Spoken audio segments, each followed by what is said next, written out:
How are we doing, everyone? Welcome back to another episode of the Big D podcast on the Smoky Spectrum Sports Network. Here for my weekly contribution, I am Alex. I'm happy to be here as always. A nice little show talking about a little NFL, some action from the weekend on our week 5 recap. Week 6 recap, that's right. Sorry about that. Joining me is it Jordan Spieth himself, or just his lookalike, the Big D himself, Dylan. How are you? Like the Under Armour golf shirt representation today. If only I could hit the ball like Jordan Spieth out of the bunker, out of the rough at Augusta, right? I mean, boy, I'd be you might be getting a couple more guests on your podcast if you were able to hit. No, I'm just messing with you, but yeah, I mean, trust me, I'm in the same boat. I wish I could even have a half of that skill. Or half a quarterback, right? Yeah, well, yes, that's a whole nother conversation. When's the NFL going to stop injuring our quarterbacks, huh? It's the third game in a row the Miami Dolphins finished the game with a different quarterback that started the game. So, Tua's back now. I mean, I'm not going to go too deep into it, but Tua's back next week. We got a little primetime game against the Steelers. So I think I've got a feeling we're going to see the Miami Dolphins that we saw in the first 3 weeks of the NFL season. So, well, Alex, unfortunately, both our teams lost yesterday, but there sometimes you have quarterback matchups where the whole NFL world is looking upon them. And yesterday at Arrowhead, the whole NFL world wanted to see Josh Allen and Patrick Mahomes, and by golly, they didn't disappoint. The Bills won 24-20. Josh Allen, yes, my guy, Josh Allen. Wait a minute. Wait. Who drafted Josh Allen in both of our leagues together? I believe that might be Jordan Spieth himself. Okay, Alex. Now, making plays with his arm and legs as usual, putting the Bills in position to win. So, first off, finding Allen found Dawson Knox for about a minute left to steal the game. So, what did you think of this game? Is Josh Allen and Patrick Mahomes equal? And secondly, is this the second coming of Tom Brady and Peyton Manning? I mean, first of all, it was a great football game. It came down to the wire. I mean, that's everything you're hoping with these two teams. We knew it was going to be a good one based on, we had the revenge game for the Buffalo Bills from the playoffs last season. So, yeah, I think the game, could have been, I think the only complaint was, I wish we could have seen like a 48-49 game. It's just so much fun watching these teams score. But, I think it pretty much had everything that I don't think anyone could be disappointed from it. Obviously you talk about the quarterbacks, Josh Allen and Patrick Mahomes. They're the two guys when it comes to the quarterback position in the NFL right now. Even you look at the passing yards, Josh Allen, 318 yards, Patrick Mahomes, 319 yards. It's everything that you're looking for. These guys are so, similar in their playmaking ability. We're seeing Josh Allen hurdle defenders. We're watching Magic Mahomes just make plays happen with his feet. That touchdown pass to Juju Smith-Schuster was just ridiculous, seeing Mahomes, doing the classic scrambling, extending plays, and then Juju took it from there, bouncing off defenders and running into the end zone. But it really comes down to, and when you've got two great football teams like this, it really comes down to one play. And unfortunately for the Chiefs, that one play was a bit of a pass that Patrick Mahomes definitely wants back, that interception to kind of finish off the game. But like you said, it's everything that NFL fans are looking for. It's pretty much the number one game that I think NFL fans are circling on the schedule, and I don't think it disappointed. Yes, definitely. Tom Brady, Peyton Manning. Those are two gods in NFL lore. Obviously, Josh Allen and Patrick Mahomes, as great as they are, they still have a career ahead of them, multiple Super Bowls we would have to assume between the two of them are coming. But are they equal? I would consider them equal. I would say Patrick Mahomes, just because of the Super Bowls, is still one step ahead of Josh Allen. I think Josh Allen has. I mean, it's a 1A and 1B conversation. Obviously, the Bills came out on top yesterday. Josh Allen made one fewer mistakes than Patrick Mahomes did.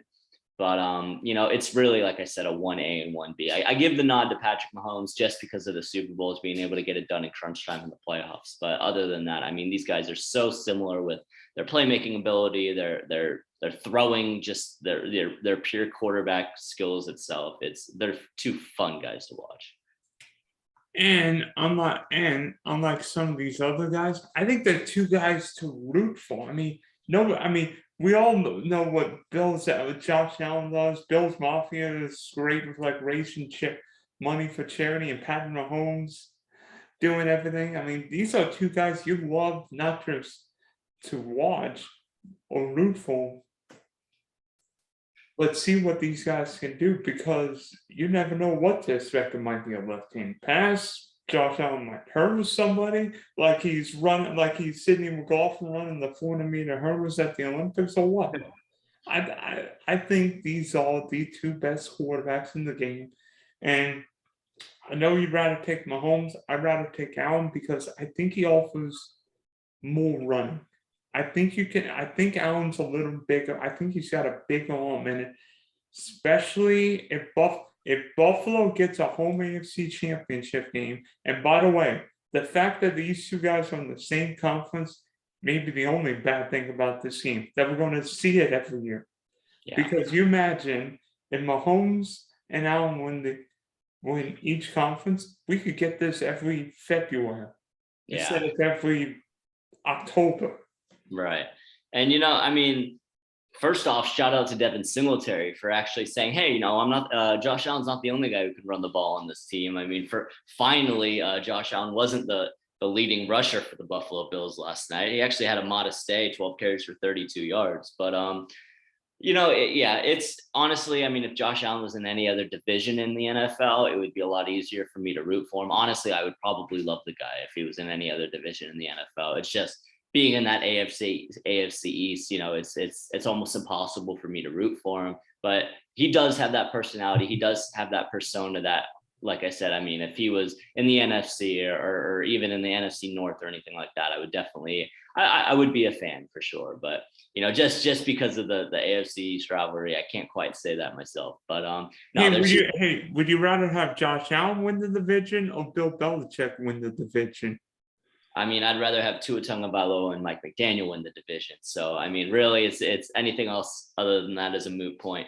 But they're two great guys. They're great guys off the field. They're obviously great players on the field. It's two players that we're going to be watching at the height of their game for years to come. So it's something that's not going to get old. I can't imagine anytime soon. I mean, the AFC. I mean, obviously, I mean, there's storylines like last season with Joe Burrow and the Bengals making kind of a Cinderella run and making it to the Super Bowl. That's going to happen. There's going to be times. I mean, even Brady didn't win the Super Bowl every year as much as it might have felt like it. But we're definitely, I mean, other than those Cinderella stories, I mean, the AFC is going to be running through Patrick Mahomes and Josh Allen for the time being. By the way, Stephon Diggs might be the best big name receiver who doesn't get the respect he should. We all talk about Cooper Kupp, Jamal Chase, DeAndre Hopkins, Davante Adams, and Stephon Diggs scored 10 for 148 and a touchdown. Yeah, I mean, you make a great point there. I really think that the only reasoning for that is because every other name you listed is really the guy on those teams. I mean, you can argue Kyler Murray for the Cardinals, but I mean, there's no bigger guy in Vegas than, I mean, you can't say Derek Carr is the bigger name there than Davante Adams. Obviously Matthew Stafford's not the bigger name there in front of Cooper Kupp, but in Buffalo, he's just kind of has to live in Josh Allen's shadow a little bit. But, I don't think Stephon Diggs is complaining about media attention or anything like that when he's putting up stat lines like that every week. But, I think we could talk about this all day if we really wanted to, but there was a couple other games in the NFL going on this weekend. Let's talk about we've been talking about divisions, an in-division battle from last night. The undefeated Philadelphia Eagles went on to play the undefeated Cooper Rush, not quite the undefeated Dallas Cowboys, but Cooper Rush. And I think it's fair to say that Cooper Rush kind of had a little bit of an NFL awakening. Would you agree yesterday? He hadn't thrown an interception all season. First half of that game, he had 2. I'm sure up until that late kickoff in the first half where Dallas actually made a play happen and led down to their first points of the game, Cowboys fans were feeling pretty sorry. What did you think about the second half? Somewhat of a comeback by the Cowboys, the defensive show that the Eagles put on, and obviously Jalen Hurts making plays happen. First off, I don't think the final score was as close as the game would be. Philadelphia controlled the game until Lane Johnson went out, but Philadelphia's better team. They've got the better quarterback, better coach, better offensive and defense lines. The Eagles are the best team in the division by miles. They proved it on the field last night. Let's see. The Eagles have got A.J. Brown, Devontae Smith, Dallas Goedert, and Miles Sanders. The Cowboys possess CeeDee Lamb, Michael Gallup. I have no idea who Dallas's tight end is. And then a combination of Zeke Elliott and Tony Pollard in the backfield. Which offense do you want? Yeah, I mean, it's obviously the Philadelphia Eagles. I will say, you said no idea about the Dallas Cowboys tight end. Jake Ferguson is the man's name. He scored a touchdown last night, and he actually made a couple different plays there. He had some nice movement. I was about to say, thinking about it, I mean, Jason Witten 2.0 coming out, maybe Jake Ferguson, little rookie tight end coming out, but okay. One guy's going to the Hall of Fame. The other guy might not know what his uniform is. Yeah, no, obviously that's an overreaction, but I mean, it's an easy call. The Philadelphia Eagles just team altogether is the better team. It was on display yesterday. The first half was an absolute dismantling of Cooper Rush and the Dallas Cowboys. Second half, like you said, whether the Eagles took their foot off the gas, the Cowboys realized that, hey, we're a 4-1 football team. We should start playing like it. I'm not sure, but the Eagles are the better team. It was pretty clear going into the game, I think, and it was definitely clear after the game. I've got a question. Did last night's game answer the question on who Dallas's quarterback will be when Dak Prescott is healthy?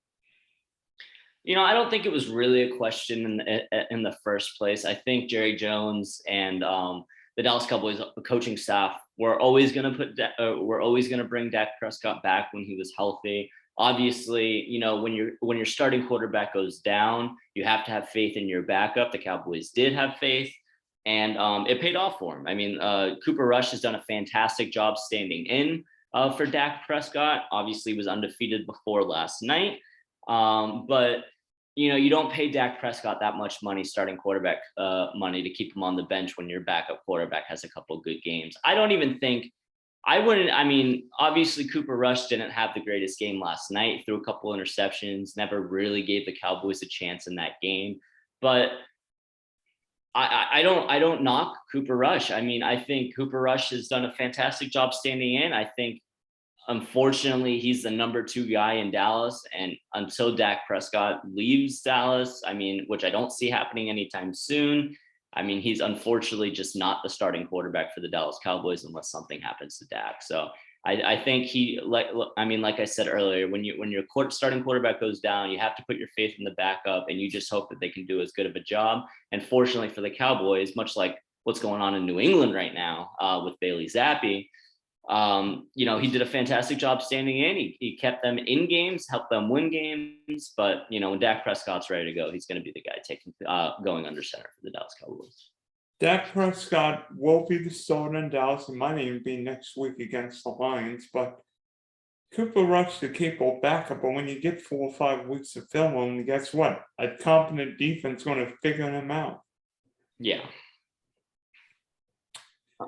100%. I know Jerry Jones was saying that, it seems like Dak's been kind of, it really just seems to be a pain management thing. They were saying he couldn't really grip the football as well as he needed to be able to throw the football, which I would say is a pretty important role for your quarterback to have. So it does seem like it's getting closer and closer with Dak Prescott. I think you're right. I think by next Sunday, who knows? I'm not a doctor. I'm not there in the locker room, but from all the reports that we've been seeing and everything coming out from Jerry Jones or from just media reports and everything like that, it seems like Dak is getting closer and closer. We might see one more week of Cooper Rush. I'm not sure, but it definitely seems like the time Dak's comeback is definitely coming soon. I can't believe I'm saying this, but both New York teams are pretty decent this year. I'm not talking about the Bills. I'm talking about the New York Giants and the Jets. I mean, the Giants beat Lamar Jackson, the Baltimore Ravens yesterday, while the Jets made a mincemeat out of Aaron Rodgers and the Green Bay Packers. So which New York team, be it the Jets or Giants, has got the better chance at continuing its winning ways? I have to give credit to both of these New York teams. I mean, obviously, I didn't see this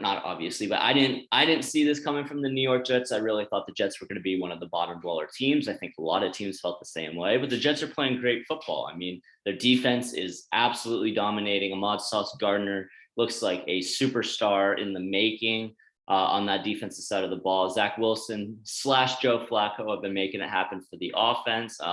They've got a slew of receivers that are making plays. It's not really just one guy who's kind of dominating. They've got a decent little receiving core. Obviously, the running back room, Michael Carter and Breece Hall, have been really handling the rushing game and doing it well. But, I have to say, I think the Giants, again, a team that I was not expecting to do. And again, I don't think anyone was really expecting to be 5-1 after 6 weeks, but I would say as far as longevity of the NFL season and really keeping the pace, I think I have to give it to the Giants. I love Brian Daboll as a coach. He was on my short list of candidates for the Miami Dolphins head coaching vacancy when that was available.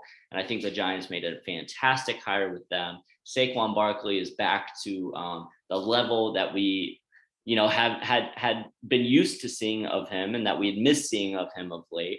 And I think just based on pure talent, I mean, having a guy like Saquon Barkley on that Giants team is really something that is kind of unmatchable. I don't think the Jets really have a guy of that caliber, and I think it definitely helps being able to have someone. I mean, the Giants. I mean, next week they've got your Jacksonville Jaguars. No offense, but I think the Giants will be favored in that game. And I mean, I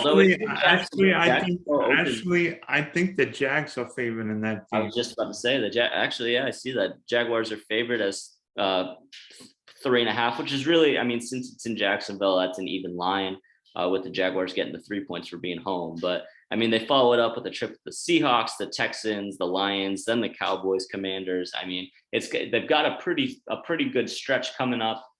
Some very winnable games. And I just it just seems like the Giants are playing well as a team. They've got Saquon Barkley, but other than that, it's not a whole lot of superstars. It really just seems like those guys are buying in to what Brian Daboll is preaching. And that's something that really, I think means more than just having star players making big plays. Because obviously you have Saquon Barkley, who's really, really looking impressive and really going back to his roots, it seems like. But I mean, when you think about superstars on the New York Giants team, I mean, that's really the only guy that really stands out to you. And like I said, I mean, that just tells me that these guys are playing hard for Brian Daboll. They've built a culture. They've built a just game plans and a strategy that is winning them football games. And they're sitting after 6 weeks at 5-1, beating a fantastic Baltimore Ravens team. Just came off of a win against the Packers. I mean, things are looking good for the G-men right now. I would say New York, and by the way, I look up the Jets schedule. How about at Denver, New England, Buffalo, New England? Yeah, and I mean, honestly, yikes. Yeah. Okay, so I thought you were saying that was easier. I was thinking, I was like, I don't know. I think that definitely sounds a little tougher than what the Giants have. But yeah. All right, Alex. So obviously, through 6 weeks, there have been some fantasy highlights. If you drafted Saquon Barkley in your league, you're looking good. If you drafted Josh Allen in your league, you're looking good. If you drafted a couple bums, you're not looking good. So who has been the biggest fantasy disappointment quickly? I mean, the easy answer is Jonathan Taylor, but I'm going to leave that one alone. He was pretty much consensus number one. I think the biggest fantasy bust has been Najee Harris. I think I saw so many people, and I was one of them, saying that Najee Harris could be the number one running back in fantasy football this year. The Pittsburgh Steelers just can't get anything going. Teams did not give, I mean, up until this week, apparently, but I still have to say Najee. I know he scored a touchdown this week, but just because of the expectations that so many people had on Najee Harris. I mean, Mitchell Trubisky, who I'm going to talk down on, even though he came in and won the game for the Pittsburgh Steelers this week, it just seemed like teams did not give them his respect throughout the first 5 weeks of the NFL season. Then, and then Kenny Pickett came in, really didn't seem to make much of a difference. And either I just expected this to be a breakout season for Najee Harris, and it has been fully disappointing. So I'm going to go with Najee. I'm going to leave Jonathan Taylor to you if you want to talk about him, or if you want to go a different direction, that's fine too. I'm not going JT. I'm going DJ Moore. There you go. How about in 6 weeks, 20 catches for 204 yards and 1 touchdown? Yeah. And this guy's supposed to be one of the most explosive route runners in football. What? Yeah. And I know the Carolina Panthers quarterback carousel is basically like what Miami or Cleveland went for. But DJ Moore but the Carolina Panthers should be giving him the bleeping ball. Why can't the Panthers give him the ball? I mean, we've seen Tyreek Hill put up 9 million yards yesterday with Skylar Thompson and Teddy Bridgewater yesterday. Yeah. Why can't DJ Moore do that with PJ Walker and Lord knows who else Carolina's using? Baker Mayfield or whoever it ends up being under center. I think it's a good point. I think DJ Moore was one of those guys last season that, he wasn't the name that really jumped out that a lot of people recognized, but those people who really knew football and really knew fantasy football knew that DJ Moore was a baller last year. And he caught 3 passes for 7 yards yesterday. How do you catch 3 passes for 7 yards?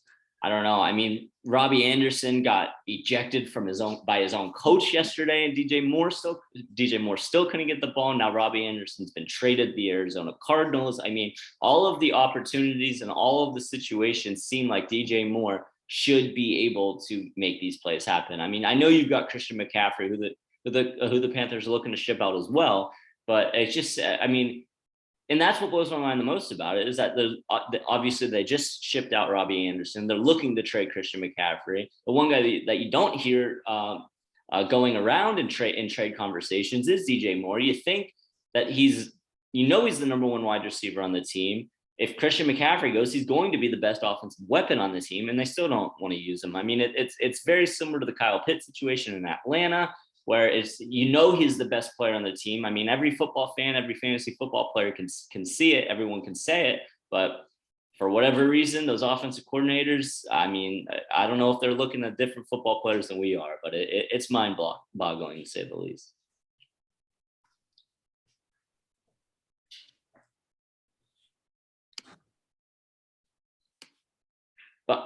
But as we wrap up our fantasy football bust conversation, it leads into our favorite segment of the week, our weekly rants. And I'm going to give Dylan the floor. I know he went off on some penalties last season, and I'm going to let him rant it out one more week. So Dylan, the floor is yours. What is your rant today? By the way, Alex, you forgot another false start penalty on your Dolphins. I did, yeah. I know. I don't even want to talk about it. Well, we already talked a little bit about the Jets, but my rant is on the pitiful, pathetic, embarrassing Green Bay Packers. So let's see. In London, the Packers lost to Daniel Jones and the New York Giants. And then yesterday, another team from the Meadowlands played the Packers yesterday with some guy. I'm confused with his name. I think his initials are ZW. Zach Wilson, right? I believe you're right. And I hear this Aaron Rodgers guy's okay at football. Like he's won a few MVPs, he won a Super Bowl, and he's supposed to be good, right? That's what I've heard. Well, then how come the team with a no-name, with a young and experienced quarterback can go to Lambeau and not just beat Aaron Rodgers, but beat him up? Yeah. I mean, the New York Jets won the game 27-10. And by the way, it's not like the Jets offense was great yesterday. The Jets only put up what? 278 yards of offense. Zach Wilson was only 10 of 18. And New York went 1 of 11 on third down. 1 of 11. And it still wasn't even close. And yet, Green Bay was pitiful. Aaron Rodgers was 26-41, 246 with a 16.9 QPR against the New York freaking Jets. And he didn't even throw an interception. He fumbled. Yeah. Listen, it's all. The Green Bay Packers have wasted Aaron Rodgers' career. They are not going to win a Super Bowl. They're not in the Super Bowl picture. It's over. It's over. It's over. Green Bay Packers are done being a Super Bowl contender right now. You think you lose if you lose to Josh Allen, Patrick Mahomes, okay, get you. You should not lose to Daniel Jones and Zach Wilson back-to-back weeks. How is that humanly possible? So I thought Matt LaFleur was supposed to be a good coach. The best LaFleur coaching yesterday was his brother on the Jets sideline. Yeah. Goodness, the Packers can't run the ball, can't throw the ball, can't protect Rodgers, can't get open. The special teams unit was pitiful in the playoffs, more pitiful yesterday. And Aaron Jones is supposed to be good at football. Why are you only giving him 9 carries and 4 targets? Why are you giving A.J. Dillon more targets than Aaron Jones when Aaron Jones is supposed to be the best player on your team? Why are you giving A.J. Dillon more carries than Aaron Jones? Why would you, if you're going to give A.J. Dillon more carries than Aaron Jones, let Aaron Jones leave, do whatever you want. Because the Green Bay Packers wasted Aaron Rodgers' career, wasted Devontae Adams' career. Now neither guy can win because Devontae Adams is playing with Derek Carr. Aaron Rodgers got nobody on offense right now. I mean, can you name Green Bay's wide receiver core right now? It's crap, and crap. Robert Tiny caught 10 passes yesterday, and he's coming off an injury. Yeah. It's bad, man. And I mean, I feel like every episode of this podcast, all I talk about is why aren't the Green Bay Packers getting Aaron Jones the ball? And because they're the most overrated team in NFL history. They think the Packers think they're better than they really are. Let's see. Look at the Minnesota Vikings. I'm just saying they've got a pretty good receiver, right? And what do the Vikings usually do? They give Justin Jefferson the ball. Like, if you've got a good receiver, give him the ball, right? Yeah.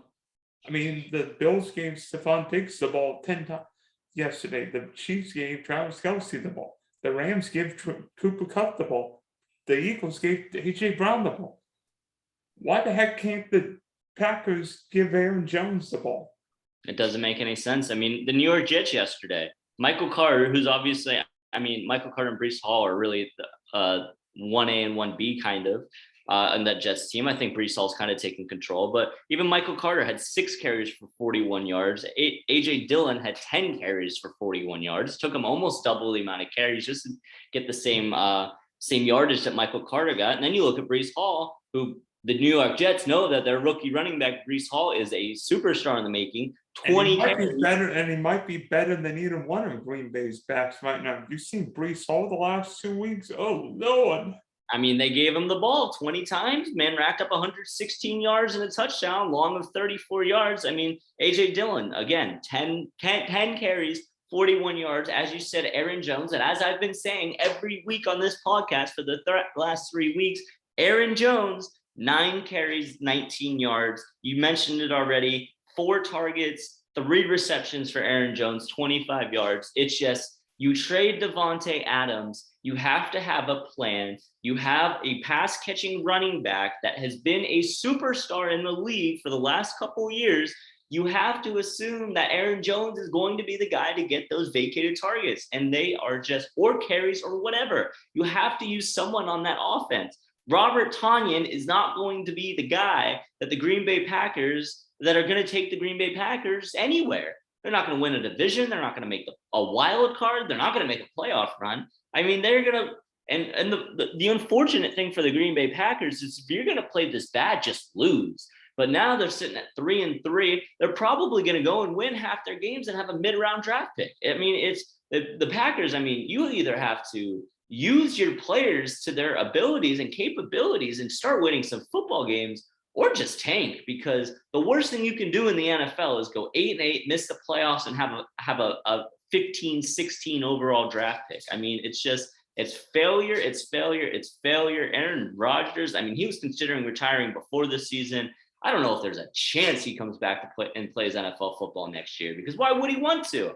I mean, he's got a coaching staff that doesn't seem to know how to utilize his roster. He's got Walmart grocery baggers catching passes for him, other than Robert Tonyan, who is not that good of a tight end, but when you throw it to him, 12 times, I mean, of course he's going to make some catches. I mean, it's just, it doesn't make any sense. I've got a good buddy who's a Packers fan, and he was talking a lot of smack before this upcoming season. I mean, I was talking heat about my Dolphins. We're sitting there with the same record, but I'll tell you what, I'd much rather be a fan of the Miami Dolphins right now than a fan of the Green Bay Packers. And I don't think any football fan in the world would disagree with me right now on that.